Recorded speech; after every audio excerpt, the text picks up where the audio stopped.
जय श्री कृष्णा सा। आप सभी का मेरे चैनल पर स्वागत है। आइए सुनते हैं मंगलवार की व्रत कथा।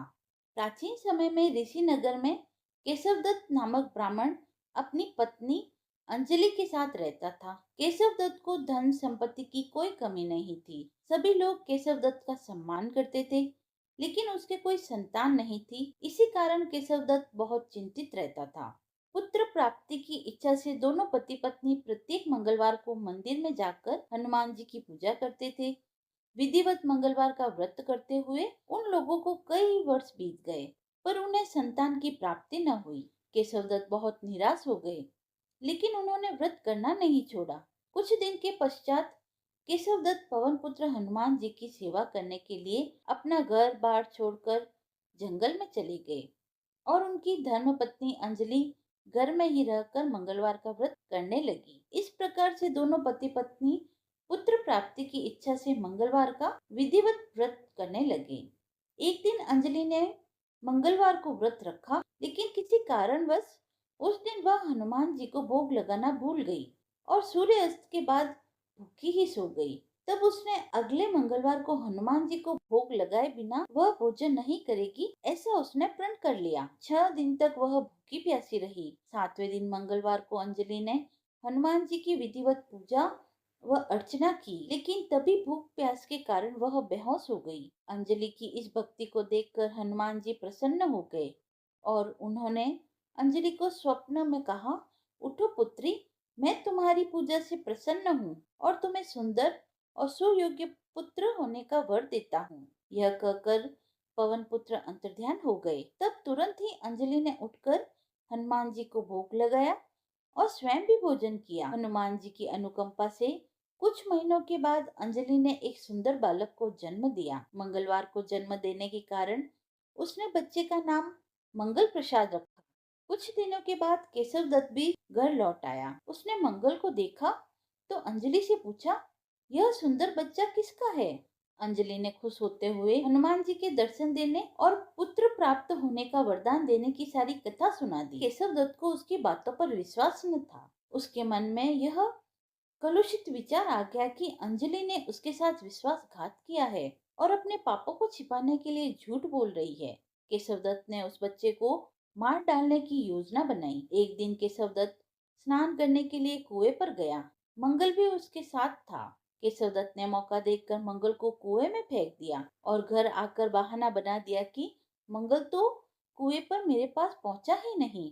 केशवदत्त के इतने कहने के ठीक बाद मंगल दौड़ता हुआ घर आ पहुंचा। केशवदत्त मंगल को देखकर बुरी तरह हैरान हो गया।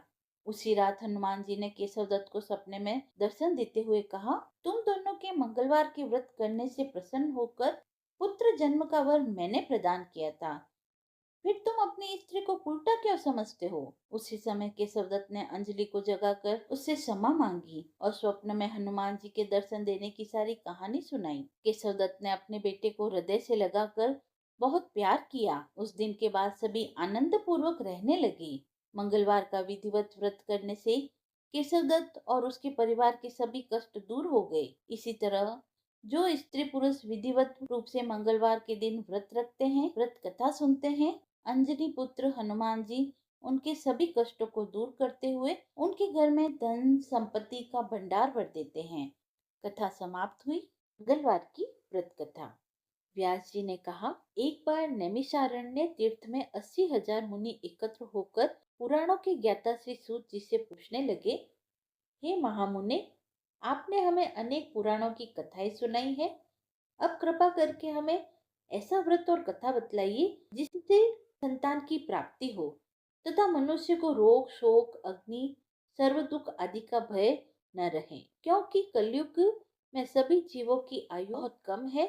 फिर इस पर उन्हें रोग चिंता के कष्ट लगे रहते हैं, तो फिर वह श्री हरि के चरणों में अपना ध्यान कैसे लगा सकेंगे? श्री सूत जी कहते हैं, मुनियो, आपने लोक कल्याण के लिए बहुत ही उत्तम प्रश्न पूछा है।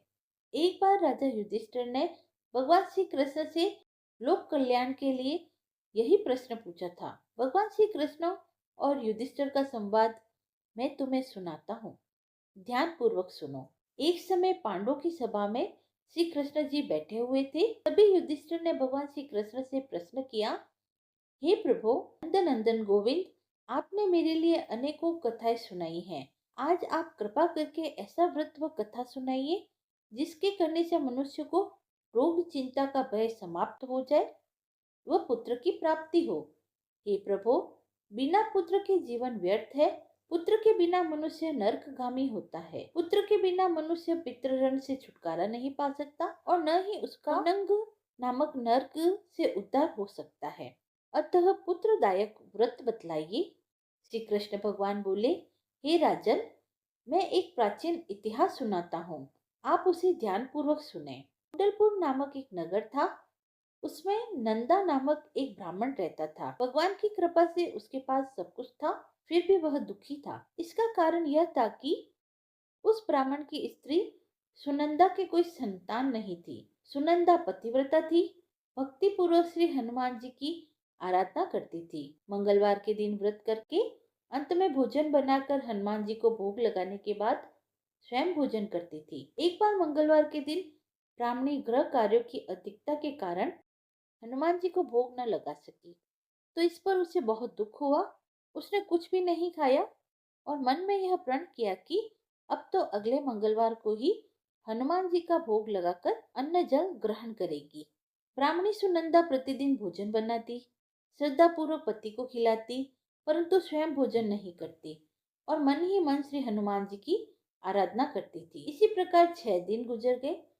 ब्राह्मणी सुनंदा अपने निश्चय के अनुसार भूखी प्यासी निराहार रही। अगले मंगलवार को ब्राह्मणी सुनंदा प्रातःकाल ही बेहोश होकर गिर पड़ी। ब्राह्मणी सुनंदा की इस असीम भक्ति के प्रभाव से श्री हनुमान जी बहुत प्रसन्न हुए और प्रकट होकर बोले, सुनंदा, मैं तेरी भक्ति से बहुत प्रसन्न हूँ, तू उठ और वर मांग। सुनंदा अपने आराध्य देव श्री हनुमान जी को देखकर आनंद की अधिकता से विलव हो गई। श्री हनुमान जी के चरणों में गिरकर बोली, हे प्रभु, मेरे कोई संतान नहीं है, कृपया मुझे संतान प्राप्ति का आशीर्वाद दे। बस आपकी अति कृपा होगी। श्री महावीर जी बोले, तेरी इच्छा पूर्ण होगी। तेरी एक कन्या पैदा होगी, उसके अष्टांग प्रतिदिन सोना दिया करेंगे। इस प्रकार कहकर श्री हनुमान जी अंतर्ध्यान हो गए। ब्राह्मणी सुनंदा बहुत हर्षित हुई और सभी समाचार अपने पति से कहा। ब्राह्मण देव कन्या का वरदान सुनकर बहुत दुखी हुए, परंतु सोना मिलने की बात सुनते ही प्रसन्न हो गए। विचार किया कि ऐसी कन्या के साथ मेरी निर्धनता भी समाप्त हो जाएगी। श्री हनुमान जी की कृपा से वह ब्राह्मणी गर्भवती हुई और 10वें महीने में उसे बहुत ही सुंदर पुत्र प्राप्त हुई। 10वें दिन ब्राह्मण ने उस बालिका का नामकरण संस्कार कराया। उसके कुल पुरोहित ने उस बालिका का नाम रत्नावली रखा। यह बच्ची अपने पिता के घर में ठीक उसी तरह से बढ़ने लगी जिस प्रकार शुक्ल पक्ष का चंद्रमा बढ़ता है। इस कन्या ने पूर्व जन्म में बड़े ही विधान से मंगल देव का व्रत किया था। रत्नावली का अष्टांग बहुत सा सोना देता था। उस सोने से नंदा ब्राह्मण बहुत ही धनवान हो गया। समय बीतता रहा। अब रत्नावली 10 वर्ष की हो चुकी थी।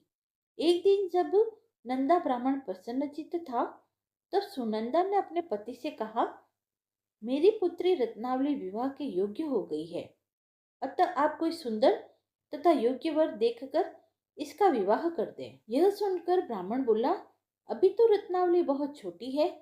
तब ब्राह्मणी बोली, शास्त्रों की आज्ञा है कि कन्या 8वें वर्ष में गौरी, 9वें वर्ष में राहिणी और 10वें वर्ष में कन्या, इसके पश्चात रजस्वला हो जाती है।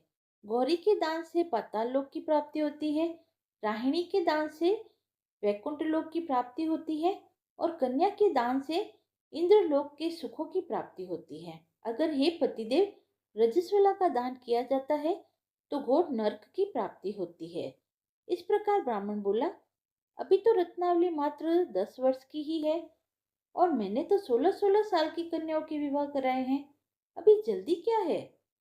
तब ब्राह्मणी सुनंदा बोली, आपको तो लोभ अधिक हो गया है लगता है। शास्त्रों में कहा गया है कि माता पिता और बड़ा भाई रजस्वला कन्या को देखते हैं तो अवश्य ही नरकगामी होते हैं। तब ब्राह्मण बोला, अच्छी बात है, कल मैं अवश्य ही योग्य वर की तलाश में अपना दूत भेजूंगा। दूसरे दिन ब्राह्मण ने अपने दूत को बुलाया और आज्ञा दी कि जैसी सुंदर मेरी कन्या है वैसा ही सुंदर वर उसके लिए तलाश करो। दूत अपने स्वामी की आज्ञा पाकर निकल पड़ा। पंपई नगर में उसने एक सुंदर लड़की को देखा। यह बालक एक ब्राह्मण परिवार का बहुत गुणवान पुत्र था। इसका नाम था सोमेश्वर। दूत ने इस सुंदर व गुणवान ब्राह्मण पुत्र के बारे में अपने स्वामी को पूर्ण विवरण दिया। ब्राह्मण नंदा को भी सोमेश्वर अच्छा लगा। फिर शुभ मुहूर्त में विधि पूर्वक कन्यादान करके ब्राह्मण ब्राह्मणी संतुष्ट हुए। परंतु ब्राह्मण के मन में लोभ समाया हुआ था। उसने कन्यादान तो कर दिया, पर वह बहुत खिन्न भी था। उसने विचार किया कि रत्नावली तो अब चली जाएगी और मुझे इससे जो सोना मिलता था वह अब मिलेगा नहीं। मेरे पास जो धन था कुछ तो विवाह में खर्च हो गया और जो शेष बचा है वह भी कुछ दिनों में समाप्त हो जाएगा। मैंने तो इसका विवाह करके बहुत बड़ी भूल कर दी है। अब कोई ऐसा उपाय हो कि रत्नावली मेरे घर में ही बनी रहे, अपने ससुराल न जाए। लोभ रूपी राक्षस ब्राह्मण के मस्तिष्क पर छाता जा रहा था। रात भर अपनी शैया पर बेचैनी से करवट बदलते बदलते उसने एक बहुत ही क्रूर निर्णय लिया। उसने विचार किया कि जब रत्नावली को लेकर उसका पति सोमेश्वर अपने घर के लिए जाएगा तो वह मार्ग में छिपकर सोमेश्वर का वध कर देगा और अपनी लड़की को अपने घर ले आएगा, जिससे नियमित रूप से उसे सोना भी मिलता रहेगा और समाज का कोई मनुष्य उसे दोष भी नहीं दे सकेगा। प्रातःकाल हुई तो नंदा और सुनंदा ने अपने जवाई तथा लड़की को बहुत सारा धन देकर विदा किया। सोमेश्वर अपनी पत्नी रत्नावली को लेकर ससुराल से अपने घर की तरफ चल दिया। ब्राह्मण नंदा महालोभ से वशीभूत हो अपनी मति खो चुका था। पाप पुण्य का उसे विचार न रहा। अपने भयानक और क्रूर निर्णय को कार्य रूप देने के लिए उसने अपने दूत को मार्ग में अपने जवाई का वध करने के लिए भेज दिया, ताकि रत्नावली से प्राप्त होने वाला सोना उसे हमेशा मिलता रहे और वो कभी निर्धन न हो। ब्राह्मण के दूत ने अपने स्वामी की आज्ञा का पालन करते हुए उसके जवाई सोमेश्वर का मार्ग में ही वध कर दिया। समाचार प्राप्त कर ब्राह्मण नंदा मार्ग में पहुंचा और रुदन करती अपनी पुत्री रत्नावली से बोला, हे पुत्री, मार्ग में लुटेरों ने तेरे पति का वध कर दिया है। भगवान की इच्छा के आगे किसी का कोई वश नहीं चलता। अब तू घर चल, वहां पर ही रहकर शेष जीवन व्यतीत करना। जो भाग्य में लिखा है वही होगा। अपने पति की अकाल मृत्यु से रत्नावली बहुत दुखी हुई। करुण क्रंदन और रुदन करते हुए अपने पिता से बोली, हे पिताजी, इस संसार में जिस स्त्री का पति नहीं है उसका जीना व्यर्थ है। मैं अपने पति के साथ ही अपने शरीर को जला दूंगी और सती होकर अपने इस जन्म को, माता पिता के नाम को तथा सास ससुर के यश को सार्थक करूंगी। ब्राह्मण नंदा अपनी पुत्री रत्नावली के वचनों को सुनकर बहुत दुखी हुआ। विचार करने लगा, मैंने व्यर्थ ही जमाई वध का पाप अपने सर लिया।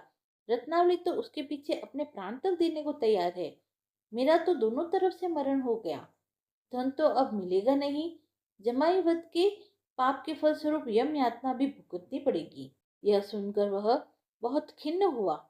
सोमेश्वर की चिता बनाई गई। रत्नावली सती होने की इच्छा से अपने पति का सिर अपने गोद में रखकर चिता पे बैठ गई। जैसे ही सोमेश्वर की चिता को अग्नि लगाई गई वैसे ही प्रसन्न हो मंगलदेव वहां प्रकट हुए और बोले, हे रत्नावली, मैं तेरी पति भक्ति से बहुत प्रसन्न हूँ। तू वर मांग। रत्नावली ने अपने पति का जीवन दान मांगा। तब मंगलदेव बोले, रत्नावली, तेरा पति अजर अमर है, यह महाविद्वान भी होगा और इसके अतिरिक्त तेरे जो इच्छा हो वह वर मांग। तब रत्नावली बोली, हे ग्रहों के स्वामी, यदि आप मुझ पर प्रसन्न है तो मुझे यह वरदान दीजिए कि जो भी मनुष्य मंगलवार के दिन प्रातःकाल लाल पुष्प लाल चंदन से पूजा करके आपका स्मरण करे, उसको रोग व्याधि न हो, स्वजनों का वियोग न हो, सर्प अग्नि तथा शत्रुओं का भय न हो। जो स्त्री मंगलवार का व्रत करे वह कभी विधवा न हो। मंगलदेव तथास्तु कहकर अंतर्ध्यान हो गए। सोमेश्वर मंगलदेव की कृपा से जीवित हो गया। रत्नावली अपने पति को पुनः प्राप्त कर बहुत प्रसन्न हुई और मंगलदेव का व्रत प्रत्येक मंगलवार को करके व्रतराज और मंगलदेव की कृपा से इस लोक सुख और ऐश्वर्य को भोगते हुए अंत में अपनी पति के साथ स्वर्गलोक को गई। मंगलवार की कथा समाप्त हुई। यदि आपको यह कथा पसंद आई हो तो आप मेरे चैनल को लाइक शेयर एंड सब्सक्राइब करें।